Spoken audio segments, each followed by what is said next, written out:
অকর্মা কোথাকার, লজ্জা করে না তোর?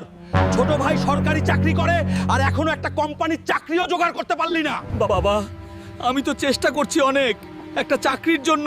তুই বাড়ি থেকে বেরিয়ে যা, চাকরির ব্যবস্থা করেই তবে বাড়ি ফিরবি।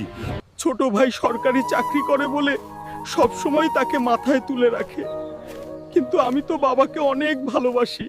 যতই কষ্ট হোক, পরিশ্রম করেই একদিন ছোট ভাইয়ের চেয়েও প্রতিষ্ঠিত হয়ে বাবার সামনে দাঁড়াবো। চল রে হালকা, তোর বাবার অবস্থা ভালো না, হসপিটালে ভর্তি, জলদি চল। ডাক্তার সাহেব, আমার বাবার কি হয়েছে? আপনার বাবার হার্ট ফুটো হয়েছে, এটার চিকিৎসার জন্য 20 লক্ষ টাকা লাগবে। ভাই তুই তো সরকারি চাকরি করিস, এই মুহূর্তে যদি 20 লক্ষ টাকা না দিস তাহলে বাবার হার্টের অপারেশনটা করানো যাবে না। টাকা নিয়ে জলদি হসপিটালে চল।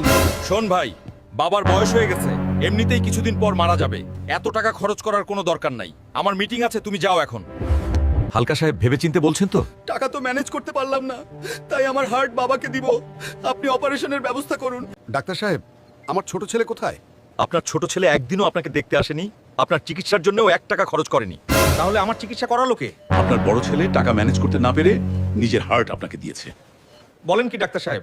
বাবারে তোকে একটুও বুঝতে পারিনি, কত কষ্ট দিয়েছি তোকে, কতই না ভুল বুঝেছি, তুই আমাকে মাফ করে দিস বাপ।